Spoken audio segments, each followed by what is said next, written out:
ಶುಶ್ರೂಷ ಶಬ್ದದ ಬಗ್ಗೆ ಇಲ್ಲೊಂದು ಜಿಜ್ಞಾಸೆ ಇದೆ. ಶುಶ್ರೂಷ ಅಂದ್ರೆ ನಮಗೆಲ್ಲ ಗೊತ್ತಿರುವಂತೆ ಸೇವೆ ಅಂತ ಅರ್ಥ. ನಾವೆಲ್ಲ ತಿಳ್ಕೊಂಡಿರುವಂತೆ, ಸಾಮಾನ್ಯವಾಗಿ ಎಲ್ಲರೂ ಹೇಳುವಂತೆ, ಶ್ರೂಶ್ರವಣೆ ಧಾತುವಿನ ಸನ್ನಂತ ರೂಪ ಶುಶ್ರೂಷತೆ ಆಗ್ತದೆ. ಅದರ ಮೇಲೆ ನಾಮಪದ ಸೃಷ್ಟವಾಗಿದೆ, ಶುಶ್ರೂಷಾ ಅಂತ ಹೇಳಿ ಅಂತ ಎಲ್ಲರೂ ಹೇಳ್ತಾರೆ. ಮತ್ತೆ ಕೆಲವು ಜನ ವಿದ್ವಾಂಸರ ದೃಷ್ಟಿಯಿಂದ ಇದು ಶ್ರೂಶ್ರವಣೆ ಧಾತು ಅಲ್ಲ, ಶಿಂಗ್ ಸೇವಾಯಾಮ್ ಅಂತ ಧಾತು, ಶಿಂಗ್ ಸೇವಾಯಾಮ್ ಧಾತು.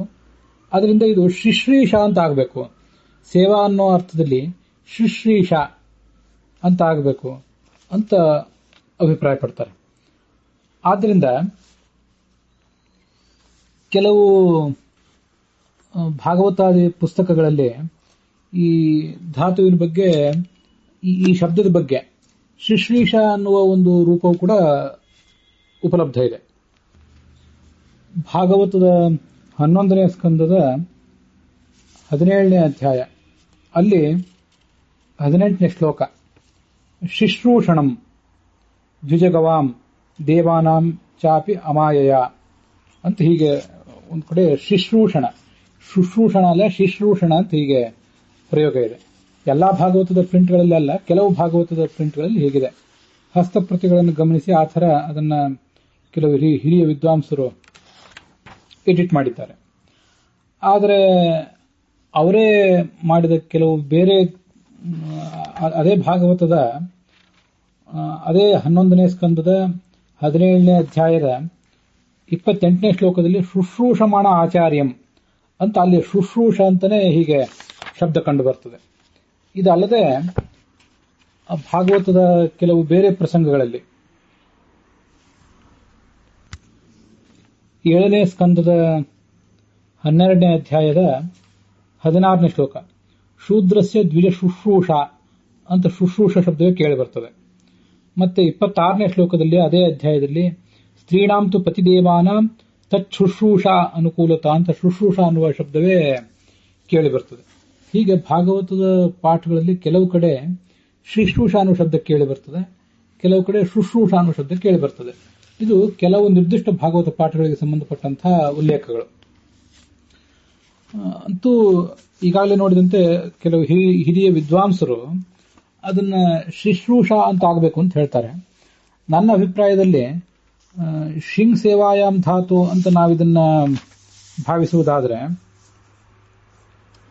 ಅದರ ಸನ್ನಂತ ರೂಪ ಶಿಶ್ರೀಷತೆ, ಅದರ ನಾಮಪದವಾಗಿ ಬಿಟ್ರೆ ಶಿಶ್ರೀಷ ಅಂತ ಆಗಬೇಕು.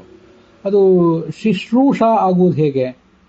ಆರಂಭದಲ್ಲಿ ಶಿ ಬರೋದು ಸರಿ, ಮುಂದೆ ಶ್ರೂ ಅಂತ ಆಗ್ತದೆ. ಆದ್ರಿಂದ ಶಿಂಗ್ ಸೇವಾಯಂ ಧಾತುವನ್ನು ಇಟ್ಕೊಂಡ್ರು ಕೂಡ ಅದರ ಸನ್ನಂತ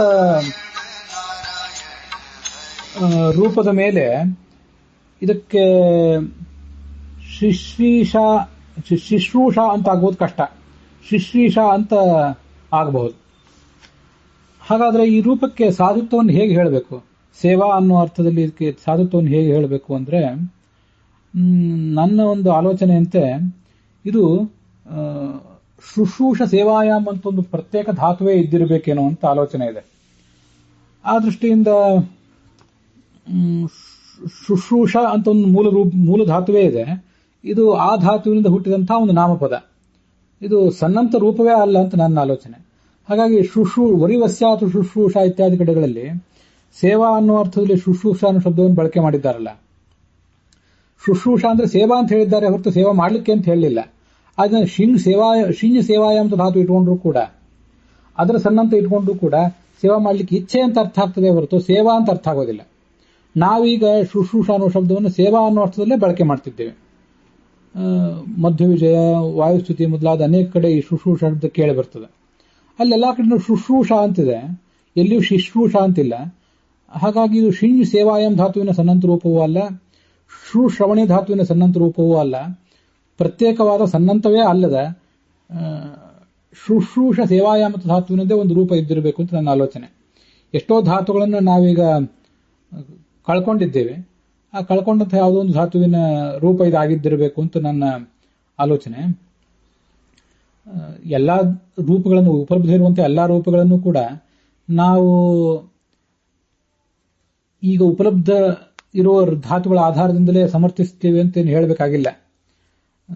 ಅನೇಕ ಧಾತುಗಳು ಹಿಂದೆ ಇದ್ದವು, 12,000 ಧಾತುಗಳು ಇದ್ದವು ಅಂತ ಕೇಳಿ ಬರ್ತದೆ. ಈಗ 2,000-3,000 ಧಾತುಗಳು ಮಾತ್ರ ಇವೆ. ಆದ್ರಿಂದ ಶುಶ್ರೂಷ ಅಂತಂತ ಪ್ರತ್ಯೇಕವೇ ಧಾತು ಇದ್ದಿರಬೇಕು, ಅದರ ನಾಮಪದ ಇದಾಗಿದ್ದಿರಬೇಕು ಅಂತ ನಂದೊಂದು ಆಲೋಚನೆ. ಇದ್ರ ಬಗ್ಗೆ ವಿದ್ವಾಂಸರು ತಮ್ಮ ಅಭಿಪ್ರಾಯ ತಿಳಿಸಬೇಕು.